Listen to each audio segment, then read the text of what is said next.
ನಮಸ್ತೆ. ಸೊ ಧರ್ಮೇಂದ್ರ ಅನ್ನೋ ಒಂದು ಹೆಸರನ್ನ ಕಮೆಂಟ್ ಮಾಡಿದಿರಿ. ಧರ್ಮೇಂದ್ರ ಅಂತ ಆ್ಯಕ್ಟರ್ ಕೂಡ ಇದ್ದಾರೆ. ಸೊ ಇದ್ರ ಬಗ್ಗೆ ಸ್ವಲ್ಪ ಡೀಟೇಲ್ ಇನ್ಫಾರ್ಮೇಷನ್ಸ್ ಮುಂದೆ ಯಾವ ಥರ ಮಾತಾಡೋಣ.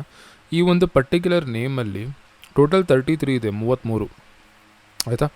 ಆದರೆ ಹೆಸರು ಡಿ ಇಂದ ಸ್ಟಾರ್ಟ್ ಆಗ್ತಾಯಿದೆ. ಡಿ ಅಂದರೆ 4 ಬಂದು ರಾಹು, ಆ ರೀತಿ ಒಂದು ಕಡೆ 33 ಇದೆ.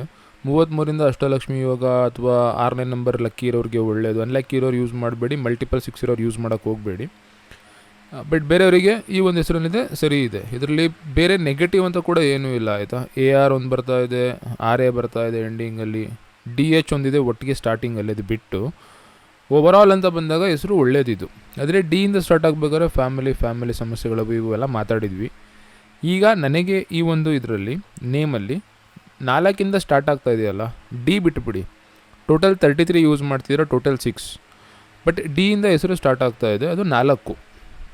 ಸೊ 4 ಸ್ಟಾರ್ಟ್ ಆಗೋಂತಹ ವ್ಯಕ್ತಿಗೆ ಅಥವಾ ಈ ಒಂದು ಟೋಟಲ್ ಸ್ಟಾರ್ಟಿಂಗ್ 4 ಏನಿರುತ್ತೆ ಅದು ಟೋಟಲ್ 6 ಯೂಸ್ ಮಾಡೋದ್ರಿಂದ ಅದರ ಎಫೆಕ್ಟ್ ಏನಾಗುತ್ತೆ ಅಥವಾ ಅದು ಒಳ್ಳೆಯದ.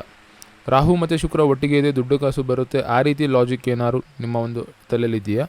ಅಥವಾ ಇದರಿಂದ ಸಂಬಂಧಗಳಲ್ಲಿ ಸಮಸ್ಯೆಗಳಾಗೋದು, ಆ ರೀತಿ ಏನಾದ್ರು ಪ್ರಾಬ್ಲಮ್ಸ್ ಆಗ್ತಾವೆ? ಸೊ ಈ ಒಂದು ಇದನ್ನು ಕಮೆಂಟ್ ಮಾಡಿ ತಿಳಿಸಿ.